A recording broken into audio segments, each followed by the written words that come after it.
날씨가 꽤나 추워졌습니다. 벌써 길거리에 연말 연시를 알리는 구세군의 자선 낭비가 등장했고요. 그리고 거리마다 백화점의 송년 세일 광고판이 번뜩거리고 있고 성탄 추리 그리고 캐롤송이 거리마다 흘러나옵니다.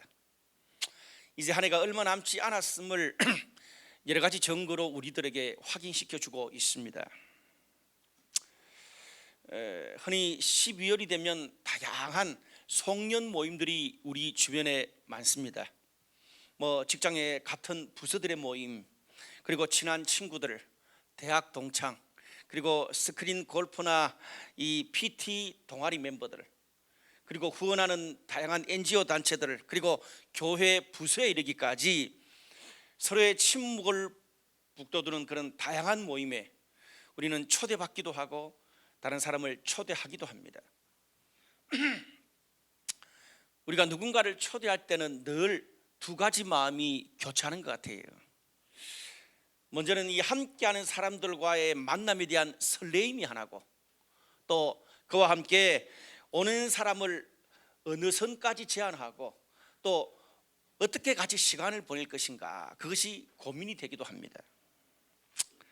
아니 그렇게 복잡하게 사나, 그냥 중국집에 가서 그리고 짬뽕이나 이 탕수육 하나 시켜 먹으면 되지, 그렇게 생각할 수도 있습니다. 그런데 짬뽕과 탕수육 시켜놓고 모여야 될 모임이 있고요, 모임의 성격에 따라 여러 가지 컨셉이 필요한 그런 모임이 있습니다. 나이가 들어가고 사회적인 영향력이 커져갈수록 사람들을 만나는 그런 설레임과 또 부담감도 거기에 발맞추어 훨씬 더 커지는 것 같아요. 왜 그럴까요? 우리가 누군가를 초대하고 그들과 어떤 시간을 보내고 거기서 내가 어디까지를 내 마음을 개방할 수 있느냐, 거기에 따라서 우리가 하는 모임의 성격, 방향, 수준이 결정되기 때문에 그렇습니다. 우리 삶에서 초대라는 것은 그런 면에서 굉장히 중요합니다. 여러분, 신앙도 마찬가지인 것 같습니다. 우리가 믿는 신앙도요, 초대받는 것이고 또 초대하는 것입니다. 죄 많고 연약한 우리 인간이 하나님의 무한하신 사랑의 품으로 초대를 받는 것이 신앙이고, 고슴도치처럼 어디에도 속할 수 없는 내가, 까칠한 내가 신앙 공동체에 우리로 초대받는 것도 신앙이고, 하나님을 모르는 이 불의한 세상 속에서 복음의 사랑과 정의로운 삶으로 내 주변의 다른 사람을 초대하는 것도 신앙이고 사명입니다. 신약성경 마태복음 1장 23절 말씀 보니까 이런 말씀이 있어요. 보라, 처녀가 잉태하여 아들을 낳을 것이요 그의 이름은 임마누엘이라 하리라. 이를 번역한즉 하나님이 우리와 함께 계시다 함이라. 여러분, 성탄의 핵심 메시지가 바로 이 두 문장 가운데 들어 있습니다. 임마누엘, 하나님이 우리와 함께 하신다. 임마누엘, 하나님이 우리와 함께 하신다. 그것이 성탄의 핵심 메시지입니다. 저는 특별히 이번 12월 이 남은 3주 동안 임마누엘이라는 주제로 시리즈 설교를 할 생각입니다. 성탄 시리즈 설교.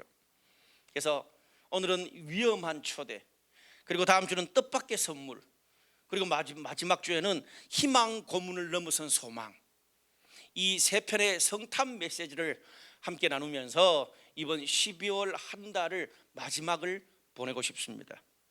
이번 12월 한 달을 뜻깊고 행복한 성탄과 새해를 준비하시는 저와 여러분들이 모두 되시기를 주님의 이름으로 축복합니다.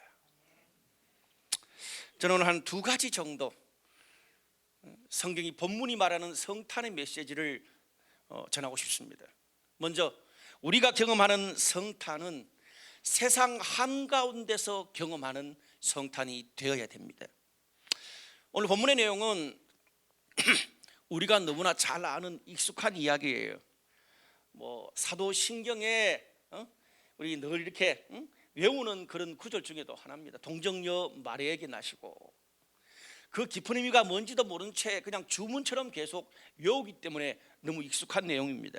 그런데 이 이야기만큼 성경 본문의 원래의 뜻이 바로 전달되지 못한 본문도 없다고 저는 생각을 합니다. 왜 그럴까요?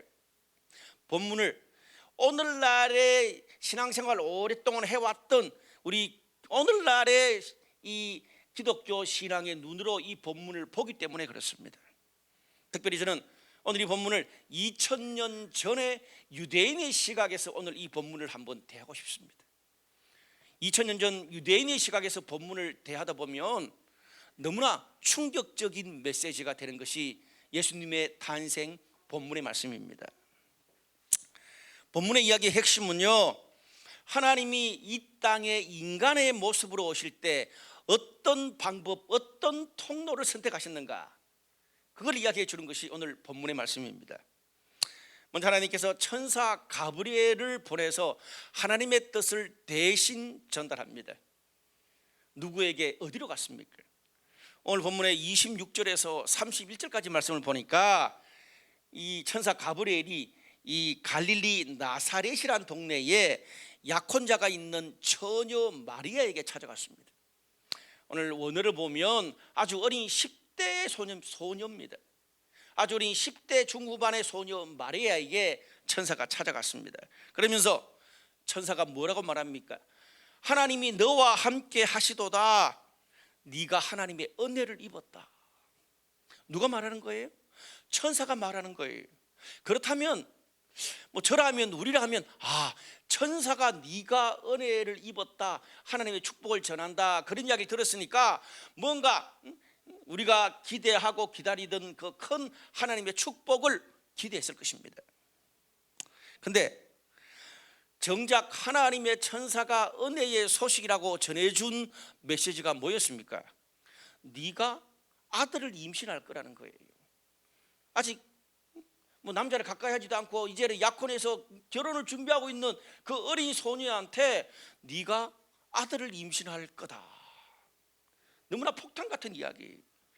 여러분, 당시 유대 땅에서는요, 결혼 전에, 혼 전에 임신한 여자는 그것이 발각되면 돌로 쳐 죽일 정도로 강한 거부감이 있었던 그런 시대 문화에 살고 있었습니다.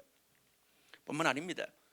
마태복음 1장 19절 말씀 보니까 약혼자 요셉이 이 마리아가 자기와 결혼하기 전에 아이를 임신했다는 소식을 듣고 조용히 끊고자 했습니다. 파혼하고자 했습니다. 왜? 자기는 알잖아요. 가까이 하지 않았는데 아이를 임신했으니까 분명히 저것은 다른 사람의 아이일 거라고 생각한 거예요. 나중에 천사가 설득해서 그것을 받아들입니다. 무슨 말입니까? 여러분, 생각해 보세요. 아무리 사랑하는 약혼자라도 이 세상에 하나님의 영으로 임신했다고 사랑하는 여인이 아무리 말해도 누가 그것을 고지 듣겠습니까? 여러분, 처녀가 잉태한 이 사건은 인류 역사상 딱 한 번밖에 없는 사건이에요. 아무리 하나님의 성령으로 임신했다고 그런 말을 해도 약혼자한테는 다른 사람의 아이를 임신한 미혼모라고 오해받을 수밖에 없는 상황이에요. 여러분, 두 사람과의 관계뿐 아닙니다. 당시 사회 윤리적으로도 이 미혼모라는 것이 알려지면 당시 이 죽음뿐 아니라 매장당할 수밖에 없는 위험에 마리아가 처할 수 있었습니다. 그런데 오늘 이 스터디를 보면서 한 가지 의문이 들게 됩니다. 여러분, 하나님이 이 땅에 오셔서 인간을 구원하시는 구속사의 큰 대의, 그 뜻이 얼마나 귀하고 얼마나 고상합니까? 그런데 거기에 비해서 그 인류를 구원하시는 하나님의 고상한 뜻에 비해서 주님이 이 땅에 처음으로 찾아오는 방식이 이해가지 않는 부분들이 너무나 많은 거예요. 우리가 이 본문을 읽을 때 그 의문을 달고 이 본문을 읽어야 됩니다. 여러분, 예수님은 하나님의 아들입니다. 천지를 창조하신 하나님의 아들이 적어도 이 땅에 온다면은 모든 사람이 존경할 만한 권위와 격조를 가지고 찾아오시는 게 맞지 않겠습니까? 여러분, 당시 구약에서는요, 수천 년간 하나님의 아들 메시아를 찾고 발견하기 위해서, 만나기 위해서 수많은 성경학자들이 평생을 들여서 율법 말씀을 연구했댔습니다. 그리고 제사장 바리새인들이 정말 열심히 예배를 드리고 열심히 성전을 섬겼습니다.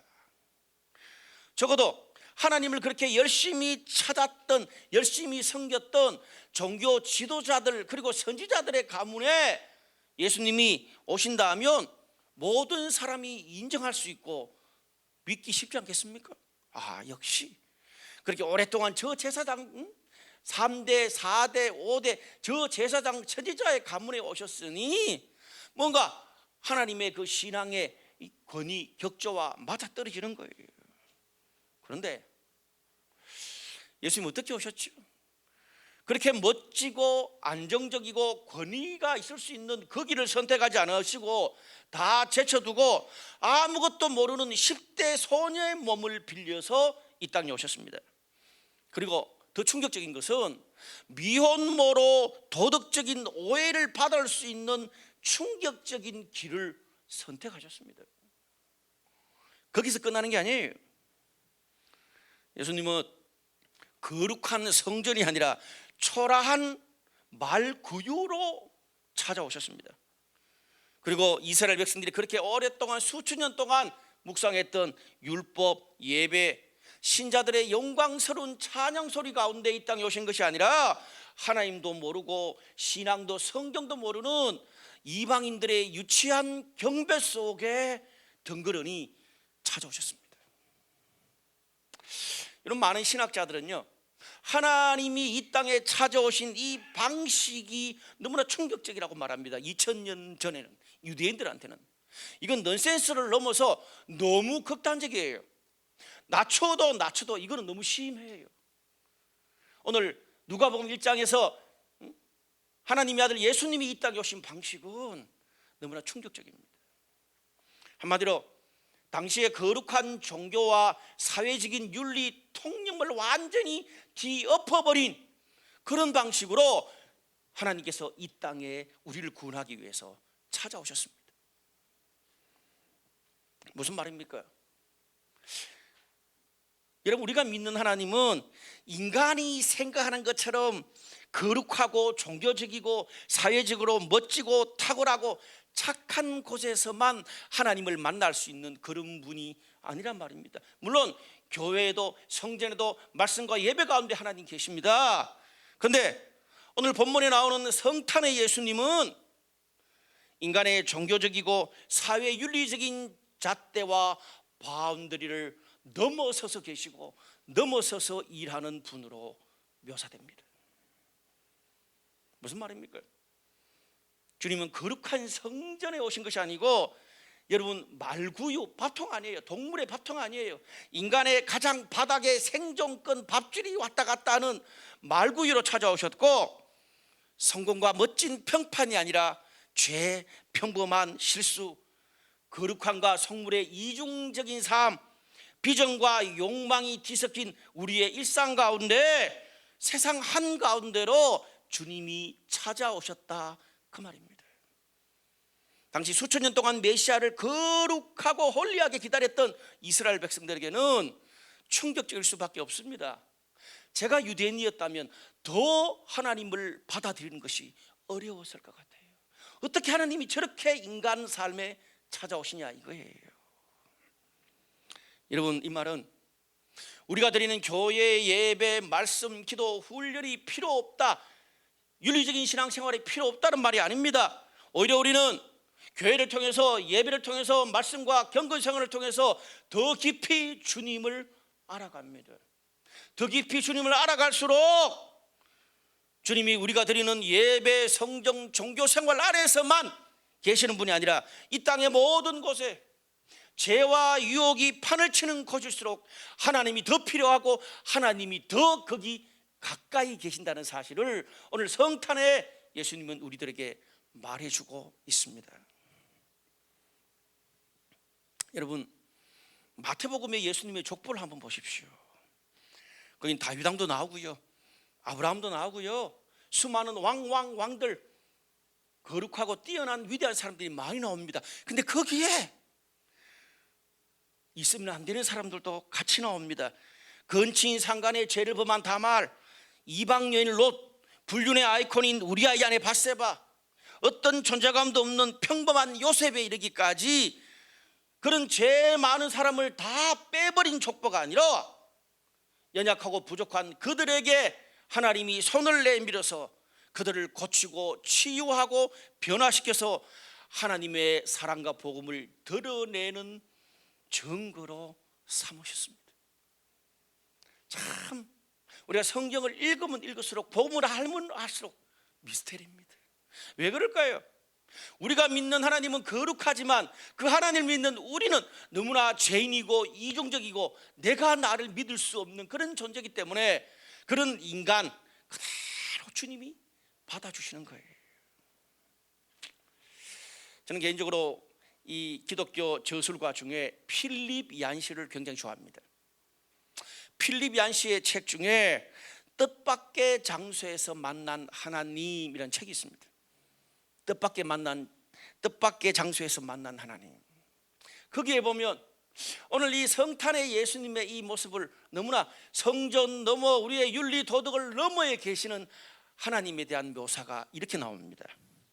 복음은 세상 사람들을 고집 피우다 결국은 지옥 갈 존재들로 취급하는 것이 아니라 스스로도 깨닫지 못하는 초월자에 대한 갈망을 술과 폭력, 섹스와 권력으로 풀 수밖에 없는 하나님의 잃어버려진 아들, 딸들로 본다.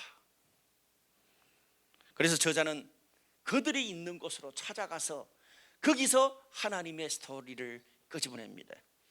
헬스클럽으로, 음란 잡지를 파는 가게로, 알래스카로, 아프리카 난민촌으로, 인도의 나병 환자촌으로, 도시 빈민가와 교도소로, 몰락한 공산주의 국가와 세속화되어가는 미국의 한복판에서 그곳에 계신 인간들과 함께 웃고 울고 고통받는 하나님을 발견합니다. 그러면서 저자는 이렇게 말해요. 우리가 버리고 포기하고 눈 감은 바로 그곳에 세상 한가운데 일터에서 깨어진 가정과 사회 속에서 일간신문 속에서 사람들의 고통과 눈물 속에서 그리고 교회 안에서 하나님은 우리와 함께 계신다. 복음서에 나타난 흥미로운 역전의 법칙처럼 믿음은 전혀 기대하지 않는 곳에서 나타나고 비틀거리는 인간들의 모습 속에 발견되어지는 것이다. 어떻게 하면 우리는 높은 수준의 도덕적 순결을 유지하는 동시에 그 수준에 도달할 수 있는데 실패한 이들에게 하나님의 은혜와 긍휼을 보여줄 수 있을까? 기독교 역사는 예수께서 보여주신 삶의 모습을 교회가 그대로 순종했던 적이 거의 없었음을 밝히 보여준다. 물론 오늘 본문에 나오는 그런 세상에 찾아오신 그 예수님의 모습을 교회와 크리스찬들이 거의 따라가지 못합니다. 그것만 생각하면 자책감이 듭니다. 그럼에도 불구하고 오늘 본문의 말씀은 보잘것없는 마리아에게 찾아가신 그 예수님의 모습은 이번 성탄에 내가 다시 만날 예수님의 모습을 보여주기 때문에 그것보다 더 큰 위로가 우리들에게는 없습니다. 사랑하는 여러분, 올 한 해 나의 삶을 한번 돌아봅시다. 어떨 때는 임마누엘의 하나님을 정말 리얼하게 느낄 때도 있었지만 그렇지 못할 때가 훨씬 더 많았을지도 모르겠습니다. 연말 연시만 되면 하나님 앞에 감사하고 프라이드가 있는 그런 확신의 기도보다는 자책감, 후회 기도가 더 많을 수 있을 것입니다.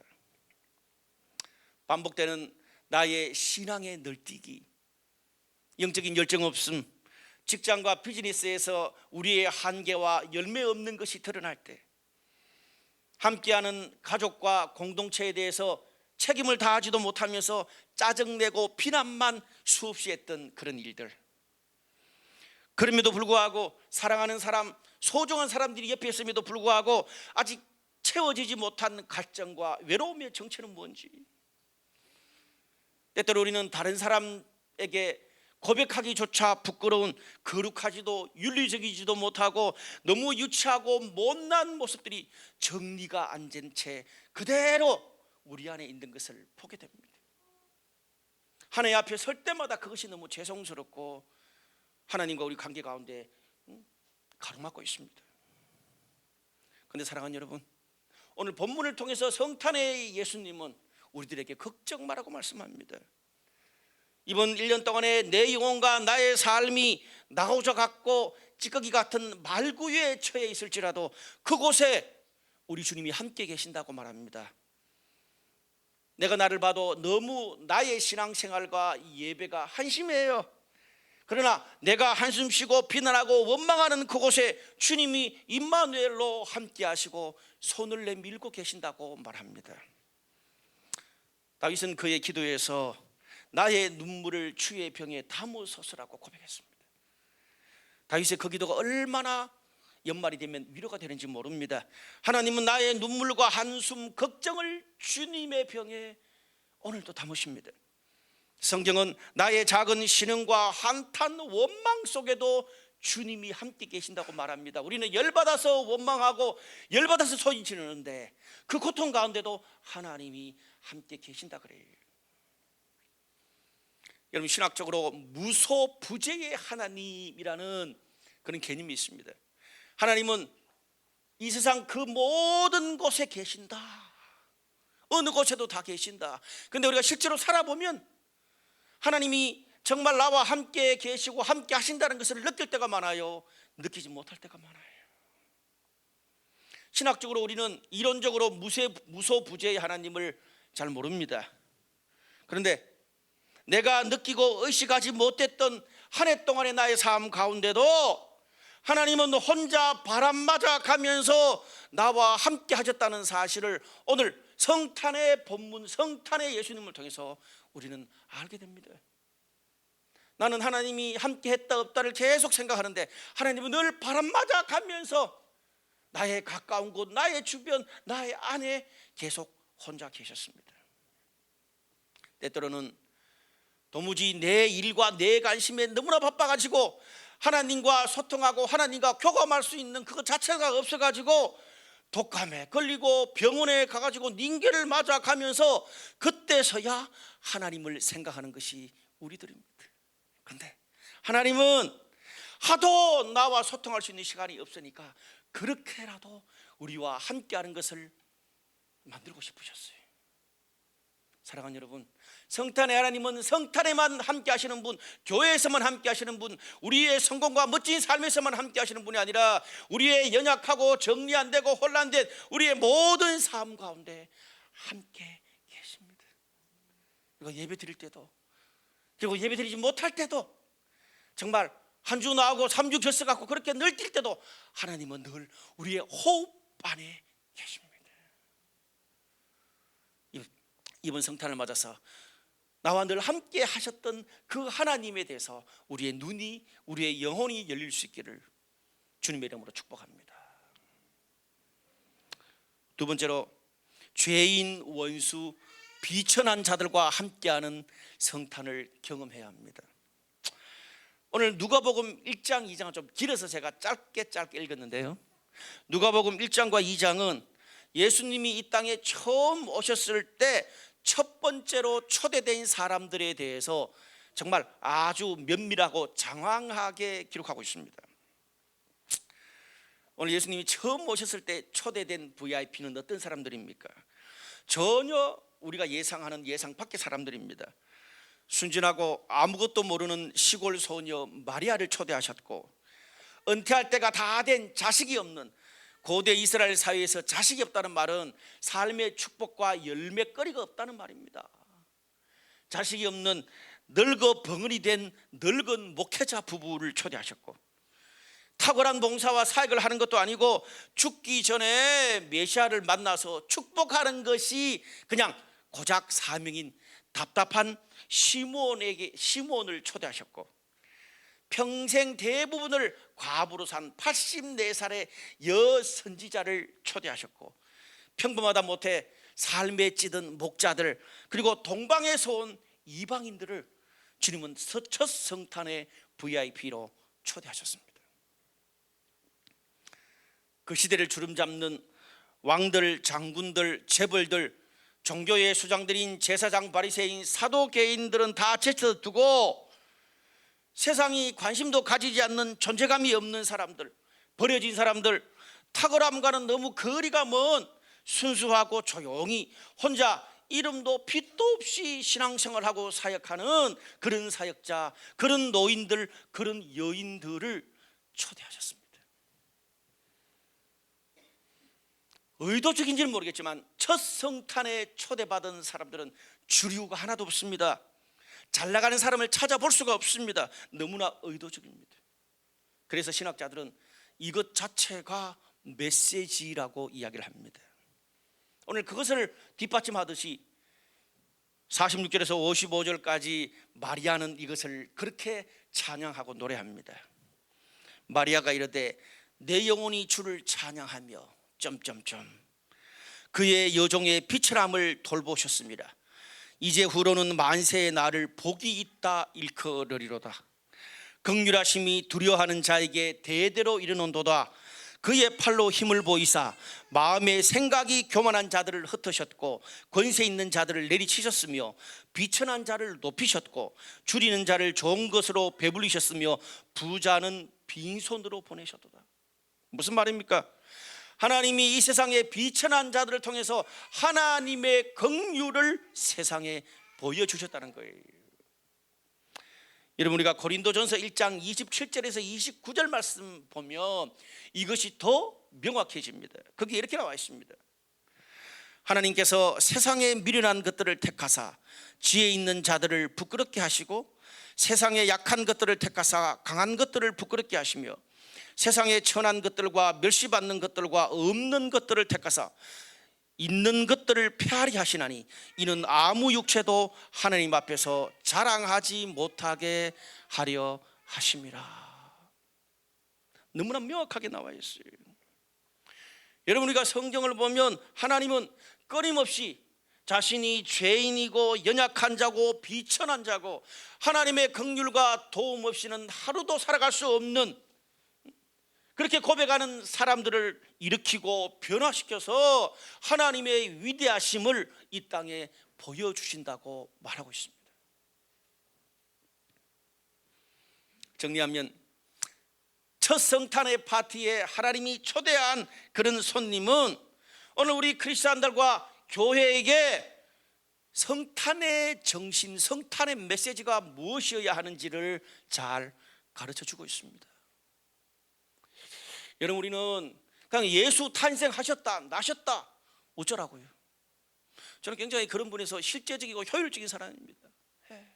여러분, 예수 탄생하셨다, 예수 나셨다 해서 끝나면 안 돼요. 그것이 오늘 이 땅을 살아가는 우리들에게 뭘 의미하는지를 보여주는 거예요. 왜? 당시 2000년 전에 예수님이 이런 방식으로 오셨다는 것 자체가 유대인들이 받아들이기 너무나 충격적이고 어려운, 따라가기 어려운 메시지였거든요. 예수님은 이 땅에 세상이 주목하지 않는 비천한 자, 죄인, 원수들을 초대하셨고 그들에게 하나님의 사랑을 전하는 것을 목적으로 오셨습니다. 우리는요, 나와 마음이 통하고 수준이 맞고 안전하고 편안한 사람들과만 함께 지내고 공동체를 이루고 싶어 합니다. 그런데 오늘 성탄에 나오는 이 예수님의 모습은 나와 입장이 다르고 간혹 반대편에 서 있고 수준과 격이 맞지 않고 불편하고 위험한 사람들도 예수님과 함께하는 공동체로 초대하는 것을 의미합니다. 오늘 이 예수님의 첫 VIP 그런 손님들 보세요. 저는 그런 분들하고 같이 셀 교회를 개척하고 싶지 않습니다. 안 그래요? 사랑하는 여러분, 때때로 우리 크리스천들 셀과 교회는 우리들만의 리그, 우리들만의 바운더리, 우리들만의 경계를 쳐놓고 그 속에서 살고 있지는 않는지요? 우리들만의 리그 경계를 넘어서 죄인들, 원수들, 비천한 자를 찾아가고 초대하는 것이 성탄이 전하는 복음이고 성경이 말하는 기독교 공동체입니다. 성탄의 예수님은요, 세상이 만들어 놓은 모든 장벽, 모든 골을 다 무너뜨리고 하나로 연합시키기 위해서 하늘 보좌 버리고 죄인들의 땅에 오신 분입니다. 에베소서 1장 10절은 그것을 이렇게 표현합니다. 하늘에 있는 것이나 땅에 있는 것이 다 그리스도 안에서 통일되게 하려 하심이라. 하늘과 땅에 있는 모든 것들을 다 예수님의 십자가로 통일되고 연합하고 하나 되게 만든다는 거예요. 그래서 주님은 하늘의 권위를 버리시고 가장 낮고 연약한 소녀, 그리고 별 볼 일 없는 목자와 가부, 노인, 이방인들에게 찾아가셨습니다. 예수님은요, 이스라엘의 중심인 예루살렘 성전과 가장 열악하고 버려진 갈릴리 사이를 왔다 갔다 하면서 지역의 장벽을 넘어서셨습니다. 이런 마가복음을 보면 갈릴리 바다를 중심으로 유대 땅과 이방 땅의 주님은 계속 왔다 갔다 하시면서 신앙을 아는 사람, 신앙을 모르는 사람의 종교적인 그런 장벽도 뛰어넘으셨습니다. 여러분, 초대교회로 와볼까요?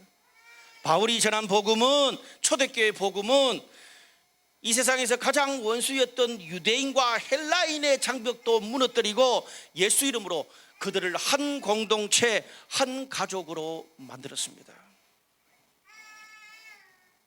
우리가 사도행전을 보면 베드로가 이끄는 전통의 예루살렘 교회와 바울이 이끄는 유처치 안디옥 교회가 선교의 이름으로 함께 연합해서 동력을 한 사건이 나옵니다.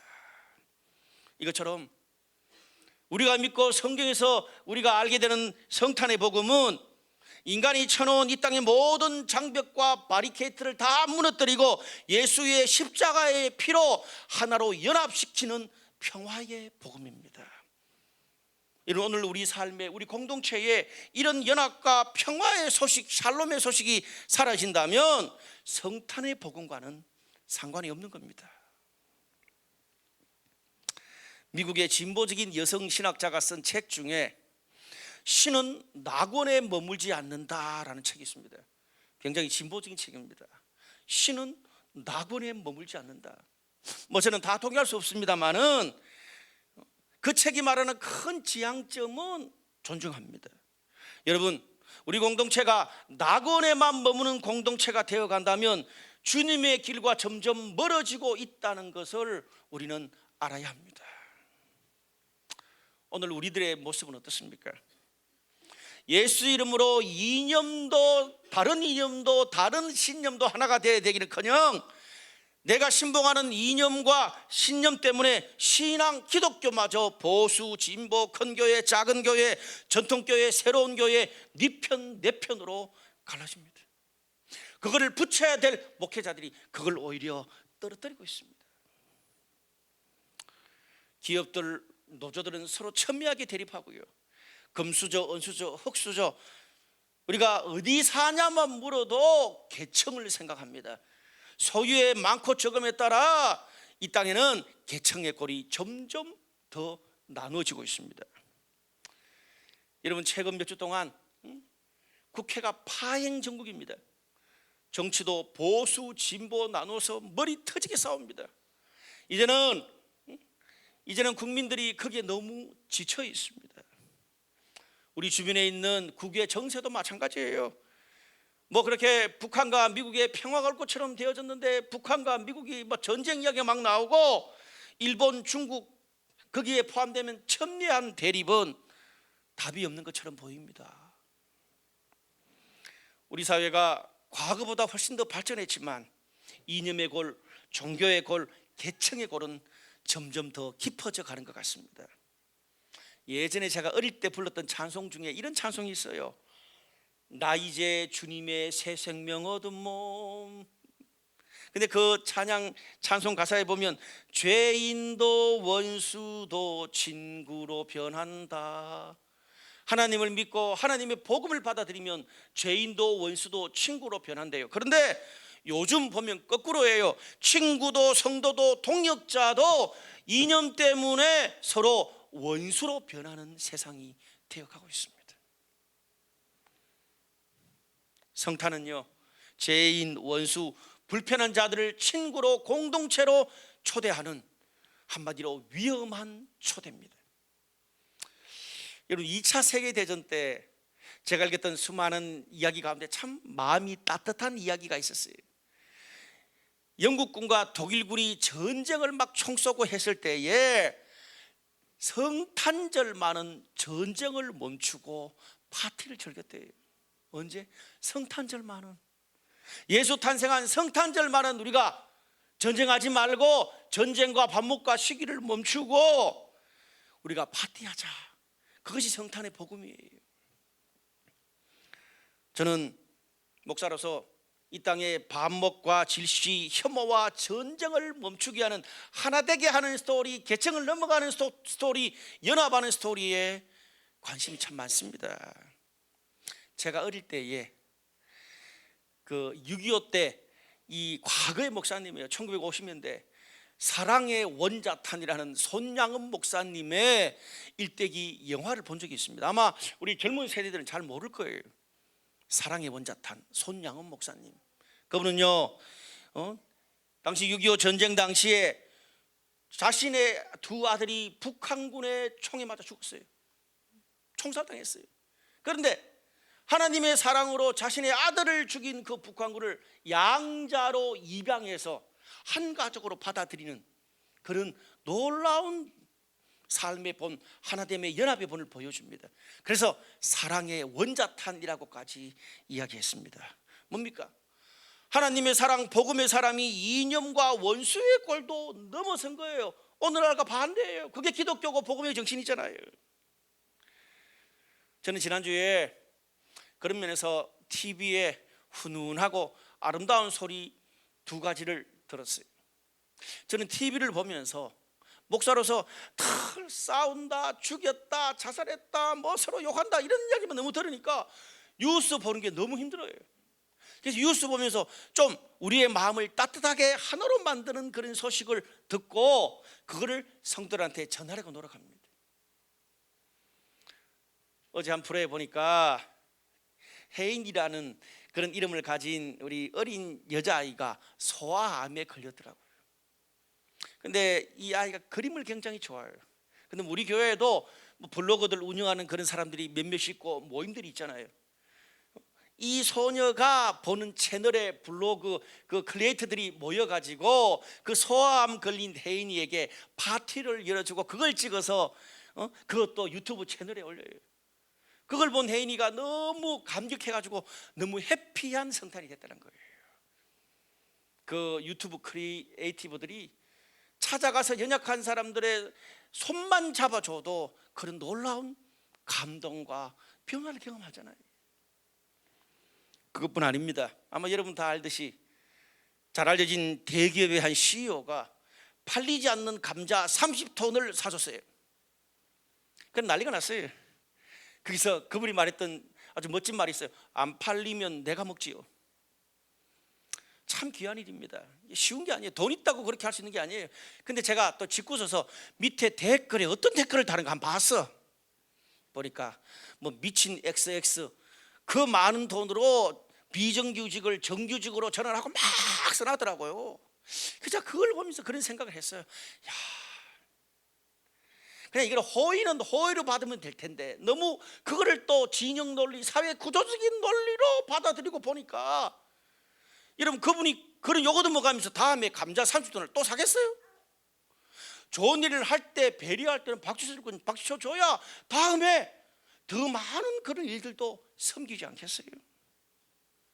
여러분 이렇게 먼저 된 자, 가진 자, 앞서가는 사람, 은혜를 먼저 깨닫는 사람들이 연약한 사람들의 손을 잡아주고 희망의 문이 되어주는 것이 필요합니다. 저는 이번 성탄을 맞아 여러분이 이 세상의 희망의 문이 되시기를 바랍니다. 말씀의 결론을 맺겠습니다. 이번 12월 초에 그 영화 중에 라스트 크리스마스라는 그런 영화가 나왔습니다. 제가 뭐 짧게 이렇게 보고 이렇게 쭉 뭐 이렇게 시사 그 했는 것들 다 읽어봤는데 참 재밌겠더라고요. 상처받은 두 사람이 서로 사랑하면서 서로의 상처를 보듬고 의지하는 그런 라스트 크리스마스 멜로를 그리고 있습니다. 근데 여러분, 저는 오늘 말씀을 정리하면서 우리가 성탄을 떠올릴 때마다 라스트 크리스마스의 멜로를 넘어서서 가장 위험한 크리스마스가 되어보면 어떨까 제안하고 싶습니다. 가장 위험한 크리스마스를 여러분에게 제안합니다. 오늘 첫 성탄에 초대된 사람들은 어떤 면에서 세상에서는 초대받기 쉽지 않은 그런 사람들입니다. 그런데 하나님은 그들을 첫 성탄의 파트너로 부르셨습니다. 초대하셨습니다. 여러분, 가만히 생각해 보면 하나님이 그렇게 저와 여러분 우리를 초대했습니다. 그런데 내가 그렇게 하나님의 자녀로 초대받고 하나님의 자녀가 되었다는 그 사실이 닦아놓고 말하면 하나님의 이름과 격에 너무 맞지 않는 그런 초대 아닌가요? 하나님이 나를 주님의 자녀로 초대하고 불렀다는 것 자체가 너무나 위험한 초대 아닌가요? 여러분, 우리가 나 자신을 볼 때 어떻습니까? 하나님의 초대에 걸맞는 사람입니까? 아니에요. 죄 많고 나밖에 모르고 내가 제일 잘난 줄 알고 교만하고 아집이 너무 강하고 들쭉날쭉하고 나하고 말이 통하고 수준도 안 되면서 수준이 있고 있는 사람들하고만 끼리끼리 지내려고 하는 그런 나를, 그런 우리를 주님은 성탄에 하나님의 가족 공동체에 초대하셨습니다. 사랑하는 여러분, 올 한 해를 살면서 내 삶을 한번 정리하고 돌아봤으면 좋겠어요. 혹시 서로 간의 오해나 감정의 골 때문에, 서로 입장이 다른 개인의 유익 때문에, 아니 이념과 신앙의 색깔 때문에, 계층의 골 때문에, 그리고 종교 때문에 나눠지고 원수는 나뉠지라도 관계가 깨어지고 소원해진 사람들은 없습니까? 돌아보니 저도 참 많더라고요. 많은 사람을 대놓고 무시하고 또 더 노련하게 세련되게 무시하고 그렇게 한 해를 보내왔더라고요. 혹시 우리 모임과 우리 셀과 공동체에서 저 사람은 안 보이면 너무 편하고 좋은 그런 불편한 사람들은 없습니까? 목사지만 저도 있어요. 그렇게 우리에게 잊혀져간 그런 사람들은 없습니까? 우리의 직장에, 그리고 우리의 가족들 가운데, 우리의 셀과 교회 가운데, 이 대한민국 사회 가운데. 여러분, 까탈스러운 사람은요, 사람들이 나를 싫어하는 걸 알아요. 제가 참 까탈스러운 사람이었거든요. 예? 까탈스러운 사람은 내가 지금 다른 사람이 나를 싫어하고 받아들여주지 않는다는 걸 알아요. 오늘 그런 사람들에게 성탄을 맞아 카드 한 장, 문자 하나, 식사는 좀 부담스럽고 그냥 커피 한 잔 해보는 것은 어떻습니까? 성탄의 파티, 이번 주로 이 셀이 새롭게 바뀌는데 새로운 셀로 초대하고 성탄의 파티에 초대하고 연말 주빌파티 한번 초대해보는 건 어떻습니까? 그들과 만나서 가볍게 만나지, 거창하게 그동안 막 부담스럽게 묶였던 그런 사연을 풀어놓거나 예수님 신앙 이야기는 하지 마세요. 그냥 성탄절이라서 소식 한번 전해봤어. 메리 크리스마스, 해피 뉴 이어. 심플하게. 여러분, 그게 얼마나 큰 메시지가 되는 줄 아십니까? 때때로 무거운 것만 메시지가 아니라 가볍고 라이트한데 가슴이 오래 남는 그런 메시지가 되는 것도 있습니다. 성탄이 뭐길래, 예수님이 뭐길래 나는 지를 향해서 이빨을 뽀독뽀독 갈고 계속 열만 받는데 성탄이라고 카드 한 장 보냈네, 문자 하나 했네. 한번 생각해 보지 않겠어요? 그렇게 성탄의 예수님 평화와 샬롬의 복음으로 내 안에, 우리 안에 쳐놓은 수많은 장벽들을 한 발자국만이라도 넘어서 보는 게 가장 의미 있는 성탄, 용기 있는 성탄이라고 생각합니다. 사랑하는 여러분, 이번 성탄절에 가장 위험한 초대를 예수님처럼 해보지 않겠습니까?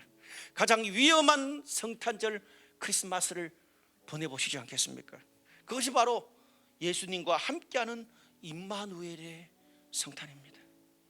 오늘 그 성탄의 평화와 샬롬의 복음이 저와 여러분, 우리의 가정, 우리의 셀, 우리의 교회, 우리 한국 사회, 분열된 한국 사회에 가득 넘치시기를 주님의 이름으로 축복합니다.